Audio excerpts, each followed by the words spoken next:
What is the purpose of today's gathering?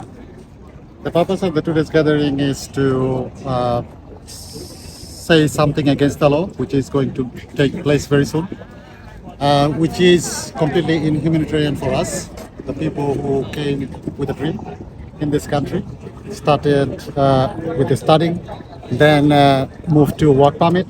Now many of us already having work permit for more than 2 to 3 years.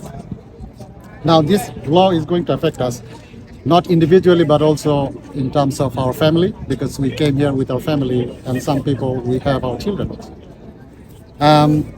If I talk about myself, the industry I'm working now, it is really impossible for the industry to raise the salary up to this amount. There is a reason, because the industry itself doesn't generate that much of salary, and the situation is something like, if the law comes into effect, then obviously the industry will be vacuum, because a lot of people who work in this industry, they are actually on the work permit. Now the second thing is my family. I came with my family, and my daughter has been studying here for more than 3 years. She is actually she is in love in this country, and also she loves everything about this country, the education system. She has many friends, and she doesn't want to move. Actually, she doesn't understand, because she is a child of 10-12 years. So she doesn't understand if we have to move again to another country, or going back to our country. So it will affect her mental health as well, and I think that it should take into consideration that yes, it involves everyone, not only the work permit holders, but also its dependents.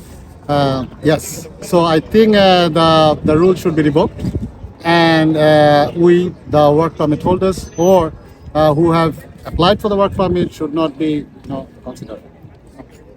Public transport drivers, and if the law is coming to the force and people will be deported, so do you think that Sweden has the local power or local manpower they can survive this?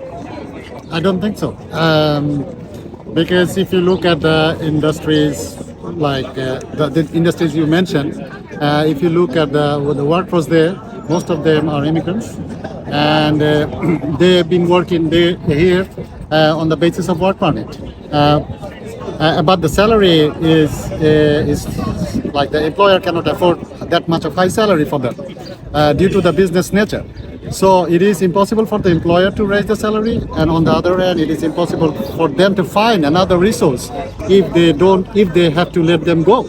So I think it will affect the whole business of this country as well. Yeah, exactly. On the even the economy, because the industries that contribute to the economy is contributing a lot to the economy in terms of employment, in terms of tax, and in terms of revenue. So I think all of these are affected by this law. So this law should be revoked and rethink. They should rethink about this law. I could say, like, okay, the minimum requirement for the salary is still very high, and they should redo their analysis again. If they really want to increase a little bit from the earlier one, if they really want to make something like a little bit more than earlier one, so they should redo their analysis to see that how it is affecting the whole economy. To my analysis, it is absolutely affecting the economy.